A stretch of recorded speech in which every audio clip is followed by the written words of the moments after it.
Imagine this. You wake up one morning, the air thick with a silence that gnaws at your bones. The mirror reflects a face you recognize, but something's off. Your eyes are hollow, searching, as if they've been chasing shadows in a labyrinth with no exit. You've spent years feeding your mind a steady diet of affirmations, self-help books stacked like trophies on your shelf, each one promising to unlock the real you. You've meditated, journaled, visualized success, until your imagination ached. And yet, here you are, still restless, still grasping, still asking, why does it feel like I'm running in place? The paradox hits you like a cold blade. The more you try to improve yourself, the more you feel like a ghost haunting your own life. What if the very thing you've been chasing, self-betterment, enlightenment, the perfect version of you, is a mirage? What if all this effort, this endless polishing of the soul, is just a prettier cage? Friedrich Nietzsche once sneered at the idea of improving oneself, calling it a kind of mental masturbation, a self-indulgent loop that keeps you busy but never free. You've been told to love yourself, to manifest your dreams, to hustle harder. But what if the brutal truth is that this obsession with fixing yourself is the real shackle? The self-help gurus whisper sweet nothings. You're enough. You're destined for greatness. But their words dissolve into the air, leaving you with a hunger they can't name. Feel that weight in your chest? That's the tension of a mind stretched thin between who you are and who you think you should be. Every motivational quote you've pinned to your wall, every podcast you've devoured, every seminar you've attended, they've built a cathedral of expectation, and you're the weary pilgrim kneeling at its altar. But what are you worshiping? Progress? Happiness? A version of yourself that only exists in the future, always one step out of reach? The deeper you dig, the more you wonder, am I building a life, or am I just stroking my own ego? Nietzsche's ghost looms over you, his voice a low growl. You're not broken, but you're not free either. You're a slave to your own reflection. And here's the kicker. You're not alone. Millions are caught in this same spiral, chasing the high of self-optimization, addicted to the idea that meaning lies just beyond the next breakthrough. But what if the breakthrough never comes? What if the real question isn't, how do I become better? But why do I think I need to? The air grows heavier now, the silence louder. You're standing at the edge of something vast, something that could unravel everything you've been taught to believe about yourself. The truth is waiting, sharp, unyielding, and ready to cut through the noise. But are you brave enough to face it? Or will you turn back, clutching your mantras like a child's blanket, afraid of what lies beyond the illusion? Hold that thought. The abyss is calling, and it has a story to tell. You've felt it, haven't you? That nagging itch beneath the surface. The one that self-help promises to scratch, but never quite reaches. You've been sold a lie. Not a malicious one, perhaps, but a lie nonetheless. The hidden problem isn't that you're broken or lacking. It's that you've been conditioned to believe you need constant repair. This isn't just a personal failing. It's a psychological and philosophical trap, centuries in the making, woven into the fabric of how you think, feel, and exist.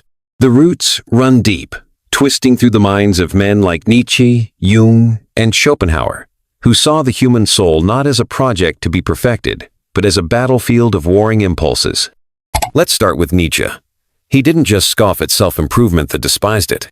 To him, this obsession with becoming was a symptom of weakness, a refusal to confront the raw, chaotic truth of existence. Man is something that must be overcome, he wrote, not polished into a shiny trophy. Yet here you are, drowning in a culture that fetishizes overcoming, not through brutal self-acceptance, but through endless tinkering. Self-help doesn't want you to overcome yourself. It wants you dependent, forever tweaking, forever buying the next book, the next course. It's a seductive loop. Feel inadequate, seek a fix, feel briefly better, repeat. Nietzsche would call it a sickness of the spirit of mental masturbation that keeps you aroused but never satisfied. Then there's Carl Jung, who peered into the shadows of the psyche and found something darker. He warned of the persona, the mask you wear to please the world, and the danger of losing yourself to it. Self-help doesn't strip away this mask. It hands you a new one, polished and Instagram ready. You're not integrating your shadow, as Jung urged, the messy, ugly parts that make you human. You're burying it under layers of affirmations and productivity hacks. The result? A fractured identity, a self so obsessed with appearing whole that it forgets how to feel real. You're not living, you're performing, and the audience is a mirror that never claps.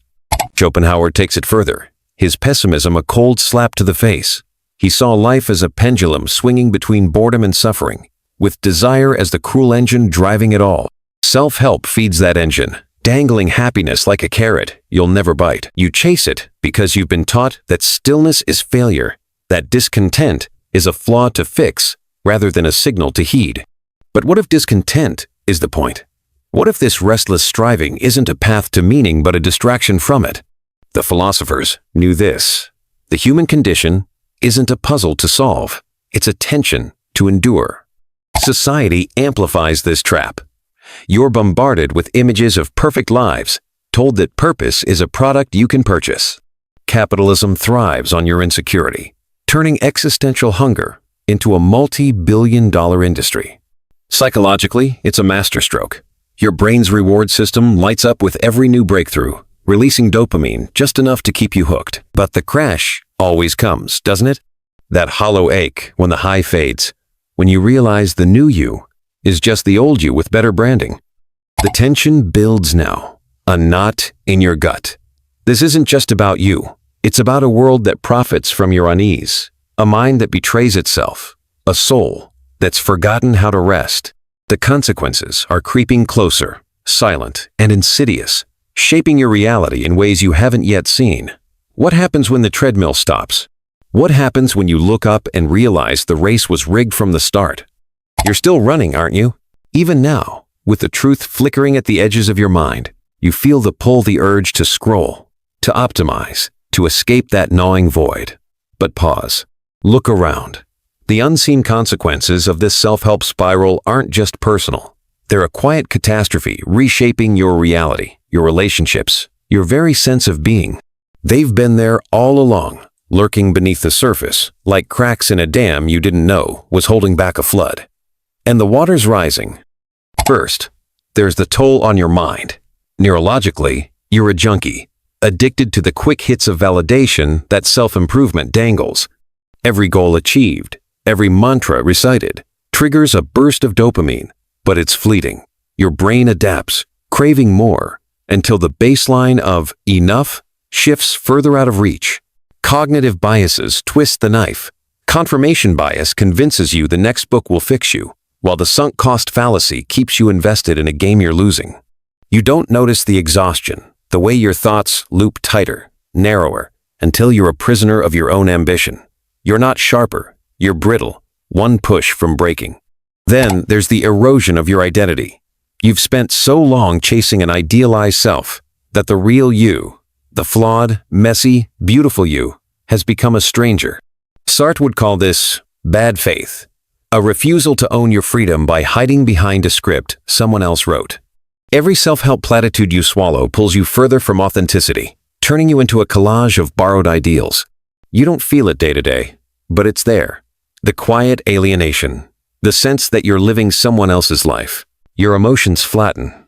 Joy becomes a checklist, sadness a problem to solve. You're not human anymore. You're a project. Society feels it too. This obsession ripples outward, poisoning the collective. You see it in the performative positivity of social media, where everyone's thriving but no one's real. It's in the way you judge others, silently tallying their failures against your own growth. The culture of self-help breeds isolation, not connection. It's a zero-sum game, where your worth depends on outpacing the next guy, and the stakes climb higher. Burnout rates soar, mental health crumbles, yet the machine churns on, blaming you for not trying hard enough. You're not just a victim. You're a cog, perpetuating a system that thrives on your discontent. The urgency hits now, doesn't it? You can feel the weight of years spent chasing shadows, the relationships you've neglected, the moments you've traded for a future that never arrives. Your body knows it too. Tense shoulders, shallow breaths, a heart that races for no reason. This isn't abstract philosophy. It's your life slipping through your fingers.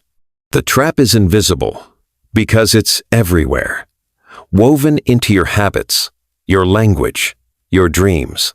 And the longer you stay, the deeper it sinks its claws. What happens when you wake up a decade from now, still polishing the same old self, wondering where the time went? What happens when the mirror shows a face you don't even recognize? But it's not over. The cracks are showing, and through them, a sliver of light. You're closer than you think to seeing the lie for what it is. The consequences are real, but so is the possibility of escape.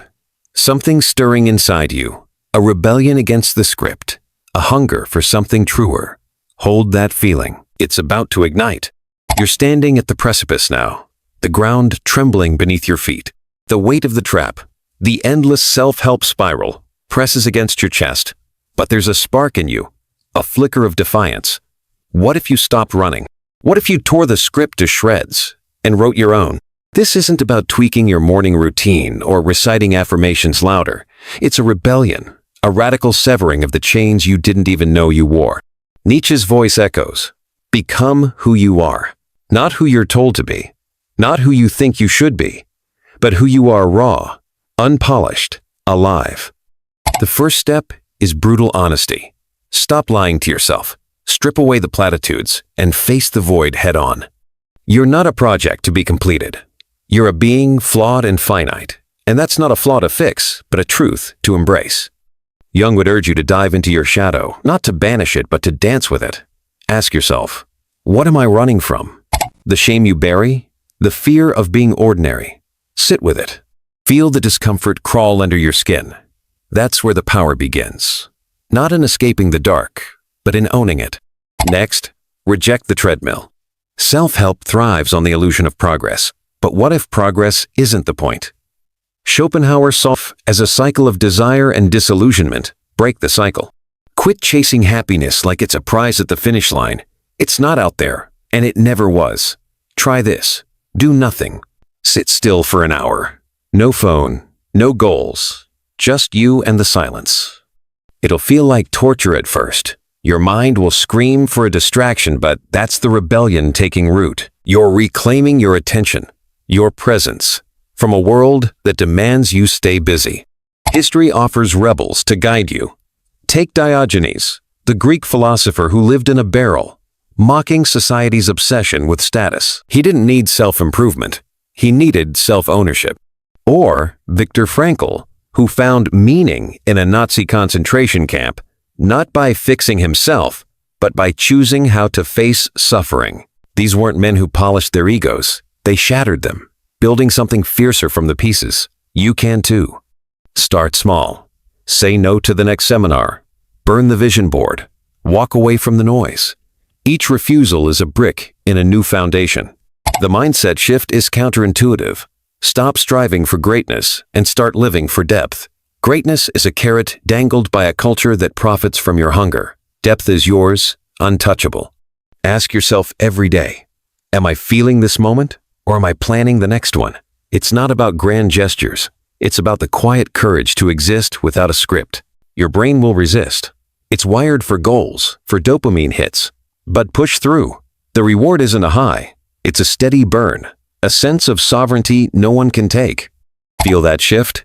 That's power. Not the loud, shiny kind, but the kind that hums in your bones. You're no longer a puppet of expectation, no longer a slave to your own reflection.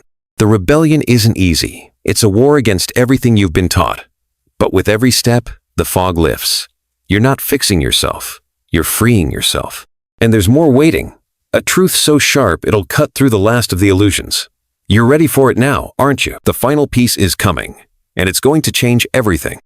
You've clawed your way here, through the muck of illusion and the fire of rebellion, and now you stand on the edge of something vast. The air feels different, thicker, charged, as if the universe itself is holding its breath. You've shed the scripts, the mantras, the endless chase, and what's left is you, naked, trembling, alive. But there's one last veil to lift. One final truth that will redefine everything you thought you knew. It's not gentle. It's not comforting. It's a blade of light cutting through the dark. And once you see it, there's no going back. The ultimate truth is this. There is no better you. The self you've been chasing, the one promised by every guru, every book, every glowing testimonial, doesn't exist. It's a phantom, a projection of your fears and society's greed, a ghost you've poured your life into haunting. Nietzsche knew it. You are not a problem to be solved, but a will to be unleashed. All this time, you've been wrestling with a shadow, thinking victory meant pinning it down. But the shadow was you, every flaw, every doubt, every jagged edge, and the fight was the trap. The moment you stop fighting, you win. This isn't defeat, it's liberation. Imagine the weight falling away, the decades of striving dissolving into the wind. You don't need to become anything, because you already are. Not perfect, not enlightened, not fixed, just here, whole in your imperfection. Schopenhauer's pendulum stops swinging when you step off. Jung's shadow becomes a companion when you stop running. The paradigm shifts. Meaning isn't found in the future, in some polished version of yourself. It's here, in the dirt and the sweat and the quiet of this moment. You've been looking outward, upward, forward, when the only place to look was in. Feel that jolt? That's your reality cracking open. Every struggle, every restless night, every time you felt not enough, it wasn't a sign of failure, but a call to wake up. The self-help machine sold you a lie because it couldn't profit from the truth. You don't need it. You never did. The power isn't in the next breakthrough. It's in the refusal to need one. Sartre's freedom hits home now. You're not bound by who you were or who you might be, but by what you choose, right now. And the choice is simple. To live, not as a project, but as a force. Picture this. You're walking through a forest at dusk. The air cool. The leaves whispering secrets. There's no goal, no destination, just the crunch of earth beneath your feet. The rhythm of your breath. For the first time, you're not measuring yourself against anything. The world fades the noise, the expectations, the endless scroll, and what's left is a stillness, so deep it hums. This is what Nietzsche meant by overcoming. Not a triumph over others, but a return to yourself. The brutal truth is beautiful. You are enough, not because you've earned it, but because the question was always meaningless. So what now? You step forward, haunted by the years you lost, inspired by the ones you've reclaimed. The mirror shows a face you recognize, not flawless, but fierce. You don't need to fix it. You don't need to prove it. You just need to live it. The abyss you feared wasn't a void. It was a reflection, and it's staring back, daring you to act. Will you? The choice is yours. And for once, it's not about becoming. It's about being. The forest stretches on. The dusk deepens, and you walk into it, unburdened, awake, free.